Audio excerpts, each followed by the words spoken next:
Welcome to Pretty Entrepreneurs. This is the series that pulls back that curtain on small business ownership, but from a woman's perspective. And this isn't about polished success stories or overnight wins. It's truly about the grit, the late nights, and that messy middle where dreams are often fought for and won. I'm Alicia Polk, founder and CEO of Hustle on Sunday. And in Hustle on Sunday, I believe that true success is crafted through prayer and faithful obedience to the unique gifts that God has given us all. It's a journey through struggles, through doubts and triumphs. But pretty entrepreneurs, we are not just building businesses over here. We're building a lifelong sisterhood which is grounded in love, peace, support, and a shared purpose. If you have a story worth sharing and you want to promote your business, I'm currently accepting additional pretty entrepreneurs to join the tribe. So head to the website that you see on your screen or just contact me directly at info@hustleonsunday.com and let's build something pretty together. Hi, everybody, and welcome to today's episode of Pretty Entrepreneur. I have with me today Dr. Rosanne Dasulio. So, Dr. Ro, you're an author, books published, but you also do coaching. And what type of coaching do you do? I would call it uh, business coaching. I coach CEOs where we have ongoing a couple times a month because when you're making changes, you need the support to maintain that change. I also do mid-manager where we have a phase 1, 2, and 3. And then I do individual entrepreneurs, helping them get clear on what their goals are, why they're not reaching them, what's in the way, where is their willingness to keep on keeping on, Mhm. and who are the people that can help them along the way, and what stops them. And what stops them usually are limited belief systems. So Wow. we don't even know what the belief systems are we have. So Wow. first you have to bring your awareness up to what's happening so that Mhm. you can make a difference. Because without the awareness, you can't get to choice. And you got to get to choice, otherwise you're just another robot. I'll be super transparent. Her and I had some technical difficulties while we were trying to get this interview up and running. And unfortunately, we could not get her camera to work. So we put her picture up on the screen with her pretty face there. And she's just going to talk to us today about her journey in entrepreneurship. So most of my career, I've been in corporate America. And I don't look the part for corporate America because I always had long red fingernail polish. Now it's more of a wine color. And purple eyeshadow, and I just didn't look corporate, but I made money for any company I worked for. And I was a customer service expert and a master trainer of customer service skills. And I did that for 10 years. And along the way, I got married for the second time. And my husband believed that you need to be in your own business, otherwise, you're only making money for someone else.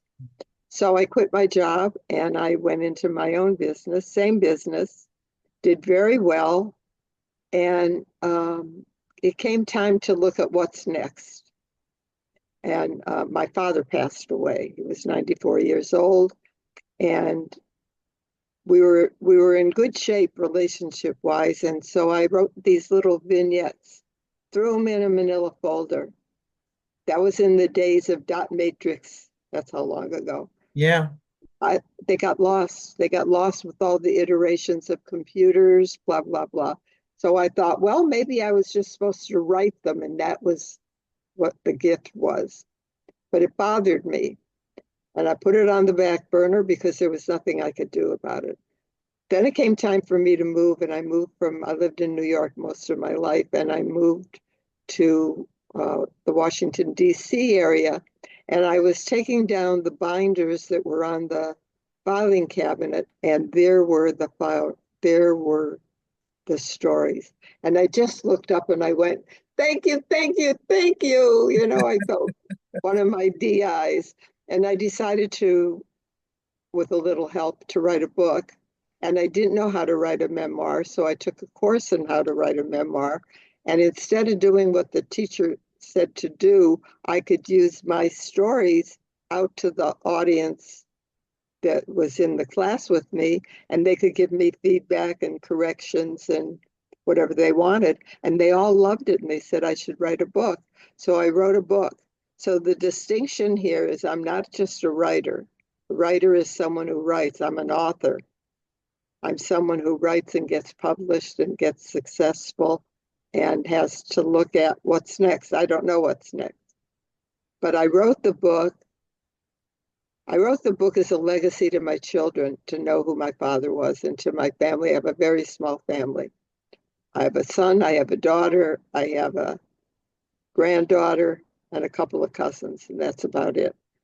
And so I wrote the book, and the book went to #1 on new releases. The book Wow. went on one day in a certain category. I was #2 in the world. So it's raw, it's emotional, it's tempestuous. My father was a rageaholic, so it was the good, the bad, and the ugly. And men were giving me a review and telling me how they got triggered by something I wrote and how brave I was to do that.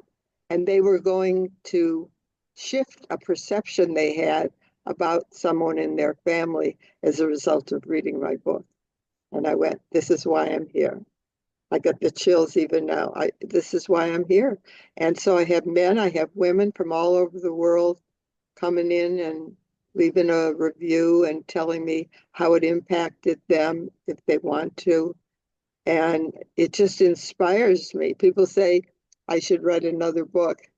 And they said I should write a book about my mother. And my son said, you don't have enough stories about your mother to write a book. So, like, I don't know what's next. When everyone says, what's your marketing plan? Where do you go from here? I live in the land of abundance and I live in the space of possibility.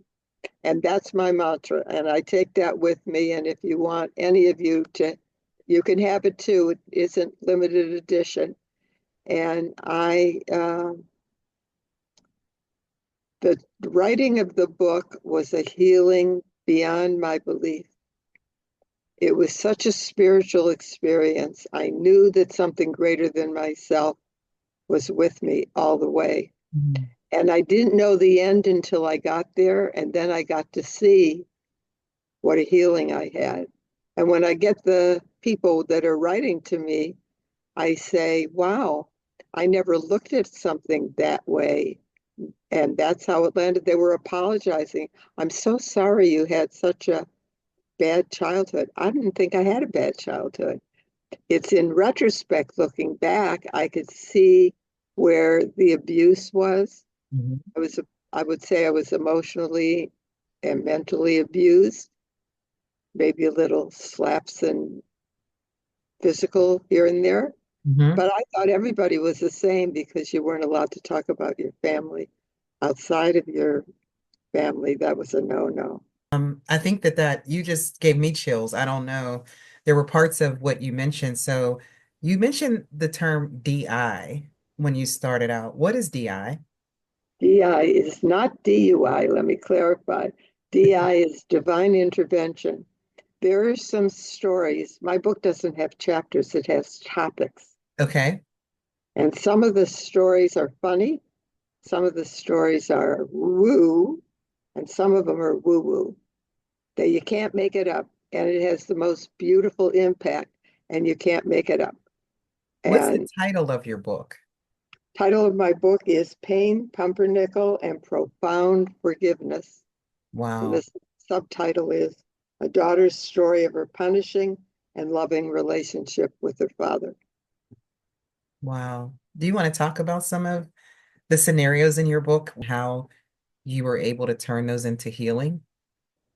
I was taking a Gestalt therapy workshop, and we were in pods of 6.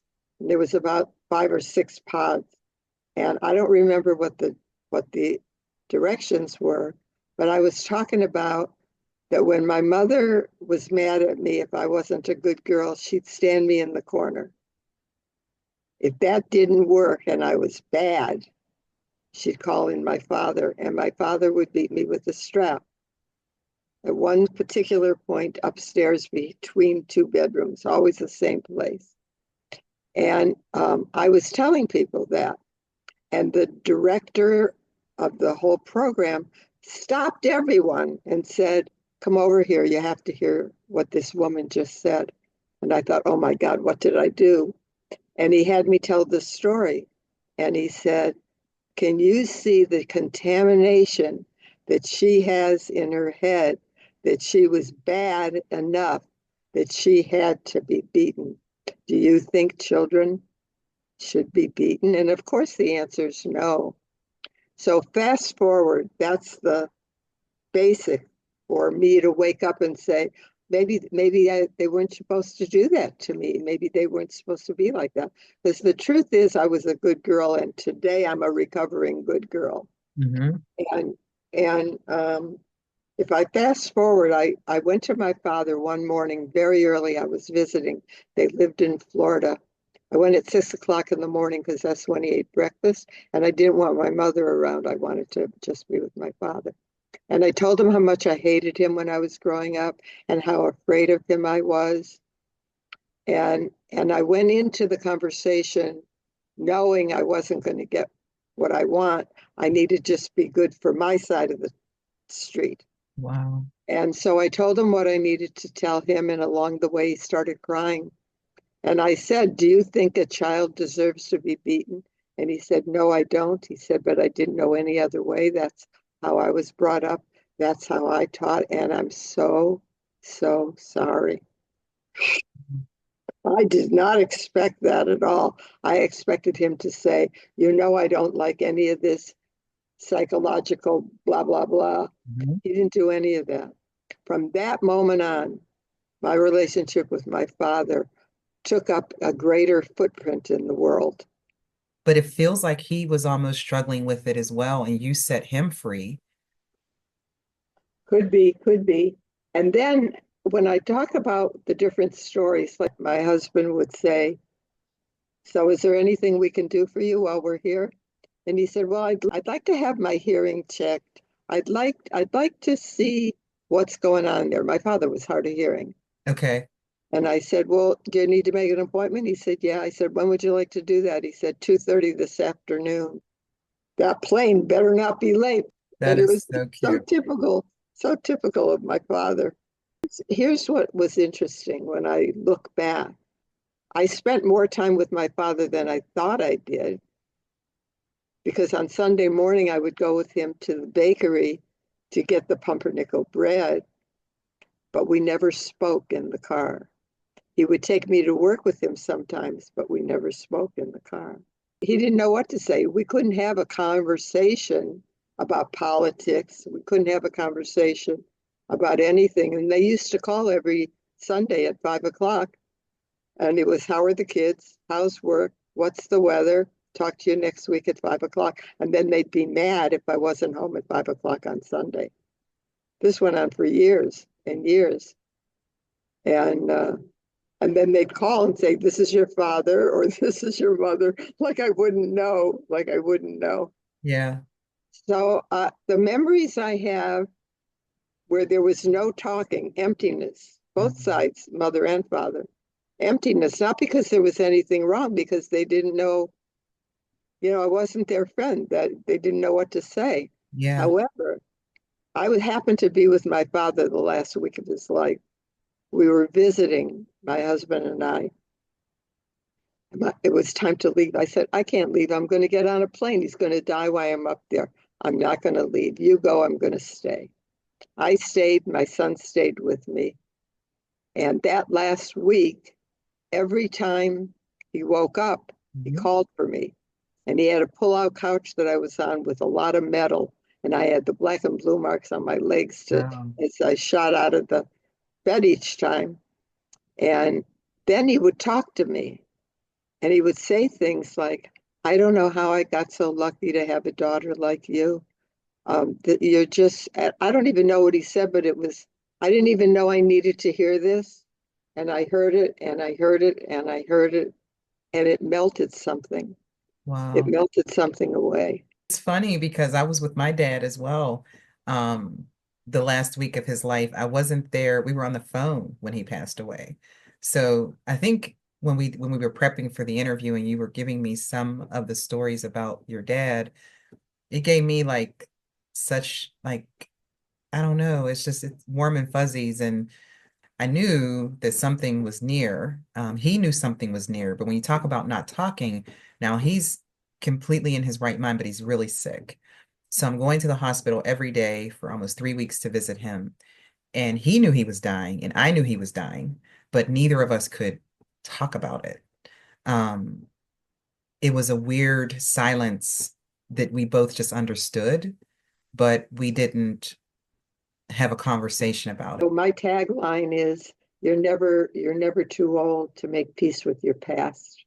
And if what you believe is that when you live in the present, that's where the joy is, that's where the peace and serenity is, that's where the happiness is, that's where the love is. But if you get triggered by something from the past and you act on that, you're not in the present. And what you don't give back, you pass on to the next generation. Just like my father said, I didn't know how to do it any different. He learned. And I think I told you when we spoke that when I see cardinals, Hmm. my father's around. So I'm sorry that you can't see the inside of my book, but every chapter's first page has a picture of a cardinal. So whenever I see a red cardinal, I know my father's nearby. And I don't tell a lot of people that because when I tell my son that, he rolls his eyes. But I know when my father's here. And in my book, at every new, well, I'll call them chapters, but they're not really chapters, they're topics, little stories, like the stories I've told you some of. And no matter where I live, I see cardinals. And my father was a religious man, but he wasn't spiritual. Okay. I wasn't spiritual when I first wrote those little vignettes. And the reason I lost them was I needed to grow up and I needed to become spiritual so that it's writing the book from a very different place. And I think that's what's touching people. Now, those are the nice stories. I told you one other story about being, hit with the belt, but Hmm. those are the good, the bad, and the ugly is what's in there. And I never saw it as raw and emotional and all these words that people are saying when they're writing a review and how uh, respectful they are of me to have gone down that path. And I didn't know I did that. So that was like feedback that I didn't know. And it just makes me feel good. It's like when my father took me anywhere, we Hmm. didn't speak, but that was the outside job. The inside job was when he woke up in the middle of the night and started talking to me and telling me things, or came and saw me do a trade show in Atlanta. And I brought my parents up from Florida. And my mother went to sleep at the time she always goes to sleep.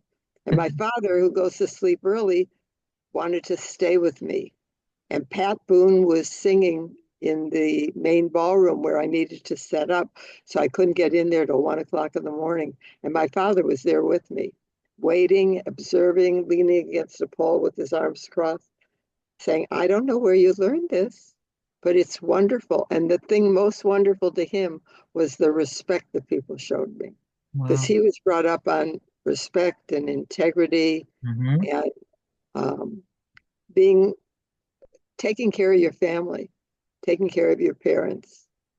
And he took care of me in the only way he knew how to take care of me. And we never became friends, but we had some camaraderie moments. And I like those moments, but I also remember the tough moments, all the mixed messages. I have a whole chapter on mixed messages. I Wow. have a chapter on his rage. It's a full circle back to love. Wow. Did you build your relationships with your kids differently based on what you learned or lack of what you learned from your dad? I think, I don't think I knew what I knew now back then. But what I know differently with my children, I wasn't allowed to have feelings when I was a kid. We weren't allowed to talk at the dinner table. I wasn't allowed to have Um, feelings. I wasn't allowed to talk back. I couldn't give a, I don't like the friend of yours that pinches my cheek. I wasn't allowed to have those kind of thoughts. So I kind of buried them and walked on eggs, knowing what's allowed and what's not allowed, and yeah. what was allowed one day wasn't allowed the next day. So Hmm. what did I do different with my children? I allowed them to have their feelings Wow. because that was a big deal for me, and I didn't get my feelings until I was an adult. I didn't know how to find them. They were so buried. Wow. And and um I almost left their house on it because this is the way I'm going to bring up my child. What do you mean you can't talk at the dinner table? You're here to eat. You're not here to talk. That's my father. And I said, taking every breath I could and being very brave. So, Daddy, that's the way you did it. But in our house, the only time we come together is at meals, and we're allowed to talk. And we eat at the same time. And he kind of backed off and said, well, okay. And, he didn't know what to say. I guess no one ever spoke up to him. Yeah. And I didn't know what he would do. But, I mean, I could have easily been slapped, but I wasn't. And he never slapped me as an adult. And everything for him was about money because when he came to the United States from Europe, he had to work two or three jobs. Mm. And he did well with himself. But first it was about money.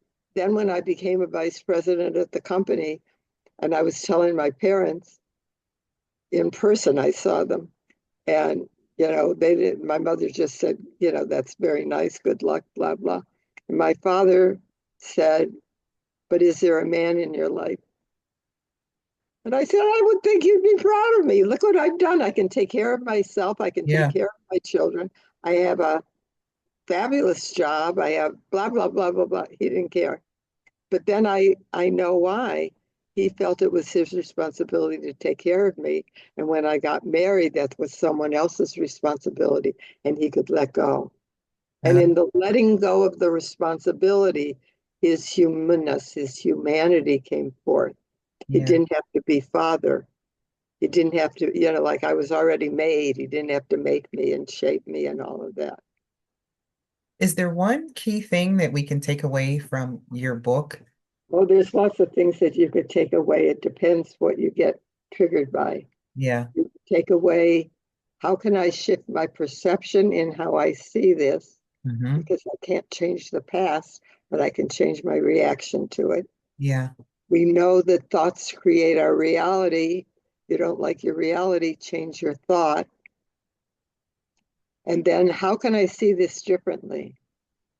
That little bit of move makes a huge difference. Wow. That's great advice. And we have limited belief systems about our family, and we need to notice it. So I believe the more awareness you have, the more opportunity you have to make a difference in what you're carrying around. And what you want to look at is, where do you want to take into your future? Mm. The way people drive where I am is ridiculous. And you could have a fit and do rage, or you could say, am I willing to give my peace away for this guy? Yeah. And my husband had a sense of humor and he said, you know how hard that guy tried and planned his day so that he could pull out right in front of you to make a left-hand turn. And it made me laugh. That And now is I don't funny. have road rage anymore. Yeah, I like that thought process. I try to calm down behind the wheel, but it's hard sometimes. But to your husband's point, it's not about us. It's yeah. about how we perceive what's happening to us. I have just one last question for you before we wrap up, because I mean, I'm sure you could give You're us. not going to ask me if there's a man in my life, are you? No, no. Now that Okay. you bring it up, that's not what I was going to ask. I was going to ask, what advice could you give a woman entrepreneur Either she's budding and she hasn't done it yet, and it could be anything from being a writer, author, to having a service or a product that she, wants to put out in the market, or it could be a woman entrepreneur that has her own business and some days she doesn't know if she's going or coming. Um, is what advice can you give us? If we say we're on a journey, it's not usually a straight road. It's usually got its turns and ups and downs. If you keep your willingness in front of you, I'm willing to go the distance, and don't get caught up in reasons, get Mm, caught up in results. okay. What's the result you want? Get a network of people that support you, not the people that say, oh, you had it good where you were. Don't play it safe, take risks. Some things are easy to do, some things aren't easy to do. Yeah. Getting back to your question, don't stop before the miracle. Every That's time you want to stop, you're going to say, am I close to the miracle? What's the miracle? The miracle that I got this far? The miracle that I'm sitting here with you. Supposing you and I were on a zip line between two countries and you stopped 3 inches before the end, just be hanging there. Don't stop before the miracle. And that's what I do in my coaching sessions when I coach people. I don't coach people. I'm not what I would call a personal coach. I'm a business person. So if what you are is committed to having results, then don't get stuck in reasons, for example. I'm so happy that you joined me today. So are you still actively coaching? And if so, how can people get in touch with you? I am actively coaching, and you can get in touch with me by well, you can go to my website, which is drrosanne.com, Okay. drrosanne.com. You can email me at Rosanne at drrosanne.com. I'm on social media. I'm all over the place. And I do coaching, and I do coaching for beginning, middle. Doesn't matter where you are in your journey. It matters that you're keeping going in your journey and that you don't stop before the miracle. I needed that today, just so you know. Get up every day, I run my business, hustle on Sunday, and then I do this podcast. And some days are hard. I mean, just emotionally being in the right place. But then once I do an interview, it's so healing for me, just listening to the other stories and hearing that I'm not alone and that, and I love your thought process of don't stop before the miracle. So thank you so much for your time today. We can't see you, but this was good. This was really good. So, as we close today's conversation, remember entrepreneurship isn't always pretty, but it is always worth it. That courage to keep going, the sisterhood we're building, oh, and the businesses we've created are living proof that when women collide with their God given purposes and we come together, we're completely unstoppable. So thank you for joining me on Pretty Entrepreneurs. For more unfiltered stories, resources, or if you yourself are ready to share your own journey, visit the link on your screen to learn more about becoming part of the Pretty Entrepreneurship series. Behind every successful business lies a story of hustle, heart, and sisterhood. We'll see you next time.